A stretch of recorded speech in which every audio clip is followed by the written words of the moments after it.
fitting that I would return to the game that actually was the first of my channel style revamp a year ago.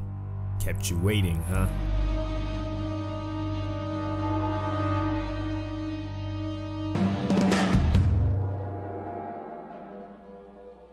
When No Man's Sky first launched to the public, it was a textbook case of overpromising in the game industry. The trailers and marketing material suggested a massive, seamless space exploration game, with player interaction, advanced procedural generation, and more.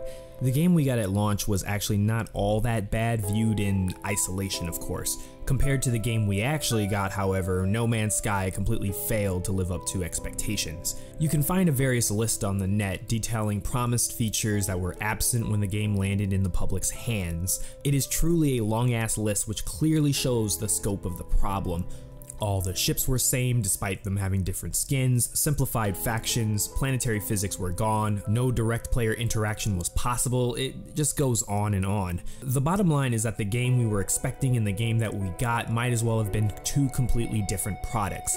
Lucky for me, I never fell into the hype of No Man's Sky and just never picked it up. But I'm not gonna lie, I did have a few laughs watching people stream it for the first time and fall asleep live while streaming it on Twitch. So, like most disappointments, it ended up on the shelf. Looking at used game stores, you'll probably find heaps of No Man's Sky games going for a very small amount of money.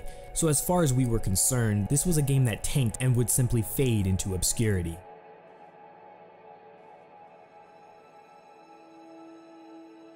For Hello Games, however, this was not the end.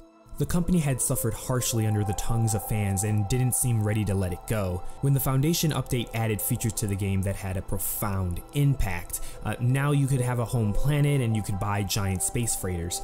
These were not the features that were promised originally, but it was clear that Hello Games was committed to supporting their game. The Pathfinder update began the process of adding in what we expected from the start. Players can now share bases and build vehicles for planetary exploration. Update number 3, the Atlas Rises, adds about another 30 hours of story to the game. That's as many hours of gameplay that you usually get in total for most AAA titles. But of course, it's important for me to point out that the game still at this time wasn't anything like we were promised, but Hello Games kept developing and adding more content and value, mind you, all for free. So depending on how cynical you are, there are really two ways that you could look at this. On one hand, the devs might be beating a dead horse, or on the other hand, they might just be listening to their customers and trying to do right by them, instead of just letting them stay burnt. Until recently, I can admit that I was mostly in the beating a dead horse camp, but the latest update, No Man's Sky Next, changes the game fundamentally. Almost exactly 2 years after release, Hello Games has essentially continued development, and this is more like the game they wanted to bring out in the first place.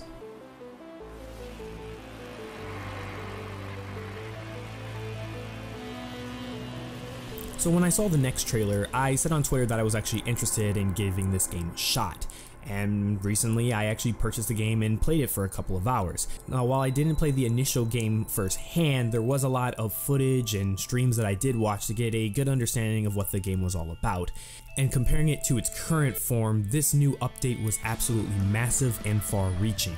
One of the biggest initial issues with No Man's Sky that got a lot of bad press was its false marketing of a true multiplayer system in the game. But as of right now, true multiplayer is finally a part of the game. Although it's not a full-on world filled with thousands of other players, you and a few buddies or randos can basically do stuff together, which generally makes the game way more fun to play. That's with voice chat, by the way, but I feel with the addition of this form of multiplayer, of being able to reach out and find players immediately, there's this sense of a loss of mystery that the original No Man's Sky was supposedly going to have. The feeling of meeting someone for the first time just randomly while going through a universe that was huge, and the chances of you meeting a person while playing the game was very slim. I feel like that aspect of actually seeing someone now isn't really that awe-inspiring, since you can just find people by changing a setting. But either way, this was a key feature that was missing in the original game. The whole resource system has been reworked to be more balanced and realistic compared to the simplistic system we got at launch. I think it's important to state that one expectation that everyone should have if you're interested in trying No Man's Sky again is it's still a sort of Minecraft simulator where you're going to be mining a lot of materials, but now they've added additional systems that allow you to combine materials together to create new materials and then use these materials to build, new types of things for your bases and new vehicles and new items and upgrades. I can also admit, at least on PC, the game looks a lot better as well. Although of course graphics aren't always as important as gameplay, I think it's just something cool to point out is that this game really looks nice. There are way more additions over the 4 patches than I could give time to go through here, but all in all, the point is that none of the original game has been left untouched, which raises the very important question of whether this is still the same game that we all ripped on 2 years ago. In philosophy, there's a paradox known as Theseus's paradox. The question it poses is whether something is still the same if you replace every part of it bit by bit. The idea is the Greek hero Theseus sails out of the port on an adventure, and during this adventure, different parts of his ship get damaged, and so these damaged parts of the ship are replaced as soon as possible. Now, by the time the ship returns back to the port, every single part has been replaced at least once. So the question is it still the same ship? I think that applies to No Man's Sky perfectly. Almost everything has been tweaked or replaced, so in a sense, the identity of the game is up for debate.